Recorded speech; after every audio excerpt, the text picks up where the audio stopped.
नमस्कार। तो 1 फरवरी 2026 और यूनियन बजट 2026-27 पेश हो चुका है। ये वो दस्तावेज है जो आने वाले साल के लिए भारत की आर्थिक दिशा तय करता है। अब हमारे सामने है सारे ऑफिशियल आंकड़े और आज हम मिलकर इन बड़े बड़े नंबर्स के पीछे की कहानी को डिकोड करेंगे। सरकार हमारे पैसे को कहाँ लगा रही है, विकास की रणनीति क्या है और सबसे जरूरी बात, इसका हम पर और आप पर क्या असर पड़ेगा। ये सिर्फ नंबर नहीं है, ये देश के इरादों का आईना है। तो चलिए बिना देर किए सीधे मुद्दे पर आते हैं। अच्छा, इस पूरी कहानी को आसानी से समझने के लिए हमने इस विश्लेषण को 5 हिस्सों में बांटा है। सबसे पहले हम बजट की बड़ी तस्वीर यानी द बिग पिक्चर देखेंगे। फिर हम विकास के असली इंजन, जिसे कैपेक्स कहते हैं, उसकी गहराई में जाएंगे। इसके बाद देखेंगे कि आखिर ये सारा पैसा जा कहाँ रहा है, किन किन सेक्टर्स में। चौथे हिस्से में हम टैक्स और बाजार से जुड़े बदलावों पर बात करेंगे और आखिर में इस पूरे बजट का निचोड़ निकालेंगे। आगे बढ़ने से पहले एक बहुत जरूरी बात, ये जो भी हम चर्चा कर रहे हैं ये सिर्फ शैक्षिक और सूचनात्मक मकसद के लिए है। सारी जानकारी पूरी तरह से ऑफिशियल बजट डॉक्यूमेंट्स पर आधारित है। यहाँ हम कोई अपनी राय, कोई भविष्यवाणी या कोई फाइनेंशियल सलाह नहीं दे रहे हैं। हमारा मकसद सिर्फ इन मुश्किल आंकड़ों को आपके लिए आसान भाषा में और पूरी तरह निष्पक्ष होकर रखना है।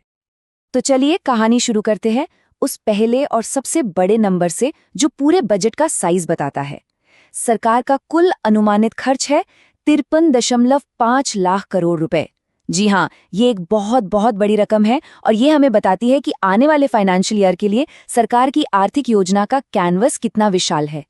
इसी कैनवस पर देश की आर्थिक तस्वीर बनाई जाएगी। अब आता है दूसरा सबसे महत्वपूर्ण आंकड़ा, यह है फिस्कल डेफिसिट यानी राजकोषीय घाटा। सरकार का लक्ष्य है इसे जीडीपी का 4.3% पर रखना। अब आसान भाषा में इसका मतलब क्या है? देखिए, ये सरकार की कमाई और उसके खर्च के बीच का गैप है।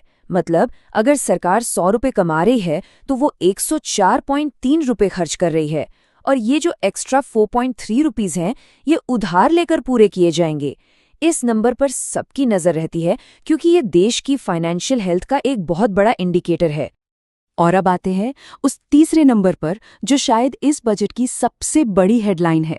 ये है कैपेक्स यानी कैपिटल एक्सपेंडिचर, जो एक नए रिकॉर्ड पर पहुंच गया है 12.2 लाख करोड़ रुपए।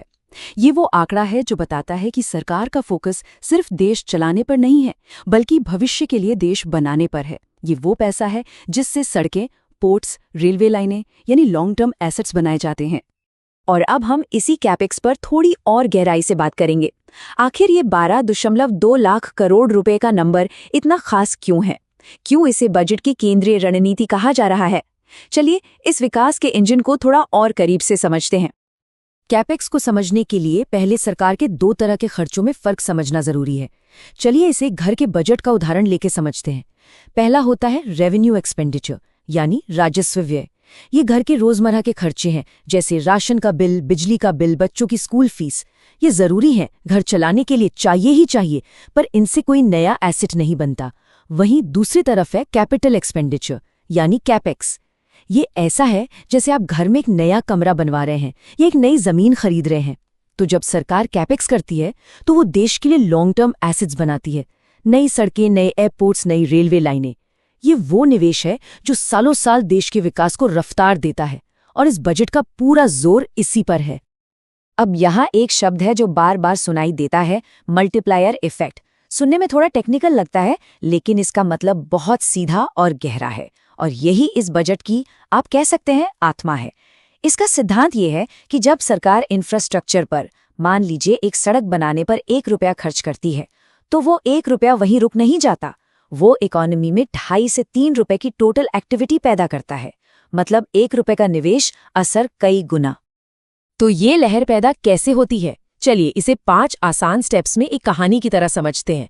स्टेप 1, सरकार ने एक नया हाईवे बनाने का कॉन्ट्रैक्ट दिया। स्टेप 2, जैसे ही कॉन्ट्रैक्ट मिला तुरंत स्टील और सीमेंट की डिमांड बढ़ गई, फैक्ट्रियों में प्रोडक्शन तेज हो गया। स्टेप 3, कंस्ट्रक्शन साइट पर और उन फैक्ट्रियों में हजारों लोगों को काम मिला, नौकरियां पैदा हुईं। स्टेप 4, जब इन लोगों को सैलरी मिली तो उन्होंने वो पैसा बाजार में जाकर खर्च किया, जिससे किराने की दुकान से लेकर कपड़ों की दुकान तक सबका धंधा चला और स्टेप 5, जब वो हाईवे बनके तैयार हो गया तो सामान एक जगह से दूसरी जगह ले जाने का टाइम और पैसा दोनों कम हो गए। इससे सबके लिए लागत कम हुई। तो देखिए, एक फैसले ने पूरी इकोनॉमी में एक पॉजिटिव साइकिल शुरू कर दी। यही है कैपेक्स की असली ताकत। ठीक है, तो अब हम ये तो समझ गए कि इस बजट की मेन सोच है कैपेक्स के जरिए ग्रोथ को पुश करना। पर अब अगला लॉजिकल सवाल ये है कि ये पैसा आखिर जा कहाँ रहा है? किन सेक्टर्स को सरकार ने प्रायोरिटी दी है? चलिए अब इसका ब्रेकडाउन देखते हैं। सबसे बड़ा हिस्सा जा रहा है डिफेंस यानी रक्षा क्षेत्र को, लगभग 7.85 लाख करोड़ रुपए। ये दिखाता है कि देश की सुरक्षा सबसे बड़ी प्राथमिकता है। अब इसके अंदर भी जो सबसे जरूरी हिस्सा है वो है लगभग 2.19 लाख करोड़ रुपए का कैपिटल आउटले। ये भी कैपटेक्स ही है। इसी पैसे से सेना के लिए नए हथियार, नए फाइटर जेट्स और मॉडर्न टेक्नोलॉजी खरीदी जाएगी। दूसरा बड़ा हिस्सा करीब 3.15 लाख करोड़ रेवेन्यू खर्च है, जिसमें सैलरी और मेंटेनेंस जैसे रोज के खर्चे शामिल हैं। और तीसरा हिस्सा लगभग 1.68 लाख करोड़ रुपए डिफेंस पेंशन के लिए है। तो साफ है कि फोकस सेना के मॉडर्नाइजेशन पर है। डिफेंस के बाद जाहिर है सबसे बड़ा जोर इंफ्रास्ट्रक्चर पर ही है। सड़क परिवहन और राजमार्ग मंत्रालय को मिले हैं लगभग 3.40 लाख करोड़ रुपए। वहीं रेलवे के लिए 2.77 लाख करोड़ रुपए से ज्यादा का आवंटन है। रेलवे में फोकस सेफ्टी पर बहुत ज्यादा है। कवच जैसी एंटी कोलिजन सिस्टम को ज्यादा से ज्यादा ट्रेनों में लगाने पर जोर है। साथ ही मालगाड़ियों के लिए जो डेडिकेटेड फ्रेट कॉरिडोर बन रहे हैं उनका काम भी तेजी से पूरा किया जाएगा। देखिए, सड़कें बन गई, रेलवे लाइनें बिछ गई, सीमाएं सुरक्षित हैं, लेकिन इन सब का फायदा कौन उठाएगा? एक स्वस्थ और पढ़ा लिखा नागरिक। इसीलिए ह्यूमन कैपिटल में निवेश भी उतना ही जरूरी है। स्वास्थ्य क्षेत्र का बजट 1.06 लाख करोड़ रुपए से ज्यादा है और इसमें खास फोकस PMABHM पर है। इसका मतलब है कि सिर्फ बड़े शहरों के बड़े अस्पतालों पर नहीं, बल्कि जिले और ब्लॉक लेवल पर हेल्थ इंफ्रास्ट्रक्चर बनाने पर जोर है। वहीं शिक्षा क्षेत्र को 1.25 लाख करोड़ रुपए से ज्यादा मिले हैं, जिसमें केंद्रीय और नवोदय विद्यालयों के जरिए क्वालिटी एजुकेशन पर फोकस है। इस बजट में भविष्य की तरफ देखते हुए एक बहुत ही दिलचस्प घोषणा की गई है। ये है कार्बन कैप्चर, यूटिलाइजेशन और स्टोरेज यानी CCUS टेक्नोलॉजी के लिए एक खास फंड का आवंटन। आसान भाषा में इसका मकसद है कि जो बड़ी बड़ी इंडस्ट्री से कार्बन डाइऑक्साइड निकलती है उसे पकड़कर या तो स्टोर कर लिया जाए या किसी और काम में इस्तेमाल कर लिया जाए ताकि वो हवा में ना जाए। ये इंडस्ट्रियल ग्रोथ और पर्यावरण की सुरक्षा के बीच एक बैलेंस बनाने की दिशा में एक बहुत बड़ा स्ट्रेटेजिक कदम है। तो ये तो हुई खर्च की कहानी। अब आते हैं उस सवाल पर जिसका हम सबको शायद सबसे ज्यादा इंतजार रहता है, पैसा आएगा कहाँ से, यानी कि टैक्स। हर सैलरीड पर्सन, हर इन्वेस्टर बजट के इसी हिस्से पर नजर रखता है। तो चलिए देखते हैं कि इस मोर्चे पर क्या नया है। यहाँ सबसे बड़ी खबर थोड़ी अलग तरह की है। 1 अप्रैल 2026 से एक नया इनकम टैक्स एक्ट 2025 लागू होने जा रहा है। अब इससे पहले कि कोई घबराएं, सरकार ने साफ किया है कि ये एक स्ट्रक्चरल रिफॉर्म है। इसका मकसद कई दशक पुराने और उलझे हुए टैक्स कानून को आसान बनाना है, ताकि लोगों के लिए इसे समझना और इसका पालन करना सहज हो जाए। अब आते हैं उस सवाल पर जिसका जवाब हर कोई सुनना चाहता है। तो जवाब बिल्कुल साफ और सीधा है। पर्सनल इनकम टैक्स के मामले में इस साल कोई बदलाव नहीं है। मैं इसे फिर से दोहराता हूँ, इनकम टैक्स के स्लैब्स में कोई बदलाव नहीं किया गया है, टैक्स की दरों में कोई बदलाव नहीं है और जो सैलरीड एम्प्लॉइज को स्टैंडर्ड डिडक्शन मिलता है उसमें भी कोई बदलाव नहीं है। यथास्थिति बनाए रखी गई है। हाँ, लेकिन शेयर बाजार में जो लोग ट्रेड करते हैं उनके लिए एक अहम बदलाव जरूर है। ये बदलाव है सिक्योरिटीज ट्रांजैक्शन टैक्स यानी STT में, और ये सिर्फ डेरिवेटिव सेगमेंट के लिए है, यानी जो लोग फ्यूचर्स एंड ऑप्शंस में ट्रेड करते हैं। फ्यूचर्स की बिक्री पर STT को 0.02% से बढ़ाकर 0.05% कर दिया गया है और ऑप्शंस प्रीमियम पर इसे 0.10% से बढ़ाकर 0.15% कर दिया गया है। यहाँ सबसे जरूरी बात यह है कि जो लोग लंबी अवधि के लिए शेयर खरीद कर रखते हैं, यानी इक्विटी डिलीवरी इन्वेस्टर्स, उनके लिए STT में कोई भी बदलाव नहीं है। इस बजट में ग्लोबल इंडियंस यानी हमारे NRIs के लिए भी कुछ राहत की बातें हैं। अब कोई भी NRI किसी एक भारतीय कंपनी में 10% तक का निवेश कर सकता है और एक बहुत बड़ी राहत TCS को लेकर है।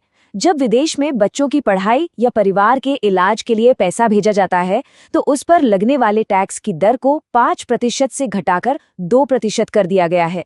ये हजारों परिवारों के लिए एक बड़ी और सीधी राहत है। तो इस पूरी चर्चा और इन सभी आंकड़ों के विश्लेषण के बाद अब हम बजट 2026-27 की कहानी के अंतिम पड़ाव पर हैं। इस पूरे बजट का सार क्या है, इसका बड़ा संदेश क्या है, चलिए इसे समेटते हैं। अगर इस पूरे बजट को हमें कुछ लाइनों में समेटना हो तो इसकी 4 मुख्य प्राथमिकताएं साफ दिखती हैं। पहली, ग्रोथ को रफ्तार देने के लिए कैपिटल एक्सपेंडिचर पर जबरदस्त जोर। दूसरी, डिफेंस और इंफ्रास्ट्रक्चर जैसे क्षेत्रों में देश के लिए लॉन्ग टर्म एसेट्स बनाना। तीसरी, आम करदाताओं के लिए टैक्स में स्थिरता बनाए रखना, कोई छेड़छाड़ नहीं। और चौथी, एनआरआईज और कुछ खास जरूरतों वाले परिवारों को टारगेटेड राहत देना। तो कुल मिलाकर ये एक ऐसा बजट नजर आता है जो शॉर्ट टर्म की लोक लुभावन घोषणाओं से ज्यादा देश की बुनियादी और आर्थिक नींव को मजबूत करने पर फोकस कर रहा है। सरकार ने अपना सबसे बड़ा दांव लॉन्ग टर्म नेशनल एसेट्स बनाने पर लगाया है, इस विश्वास के साथ कि असली और टिकाऊ विकास और रोजगार यहीं से पैदा होगा। और अंत में एक सवाल आपके लिए। बजट में नए इनकम टैक्स एक्ट 2025 का जिक्र सरलीकरण के नाम पर किया गया है। ये एक जरूरी सवाल खड़ा करता है कि टैक्स का असली सरलीकरण क्या है? क्या इसका मतलब सिर्फ कानून की किताबों में कम सेक्शन होना है, या फिर इसका मतलब एक ऐसा सिस्टम बनाना है जिसे एक आम नागरिक बिना किसी चार्टर्ड अकाउंटेंट या एक्सपर्ट की मदद के आसानी से समझ सके और इस्तेमाल कर सके? इस पर सोचने की जरूरत है, क्योंकि यही नया कानून आने वाले समय में हमारे टैक्स सिस्टम की दिशा तय करेगा। रिस्क सिर्फ मार्केट में होता है, प्लानिंग में नहीं। DGN कैपिटल मैनेजमेंट के साथ स्टॉक मार्केट, म्यूचुअल फंड और insurance. AMFI IRDAI certified. Your success our priority.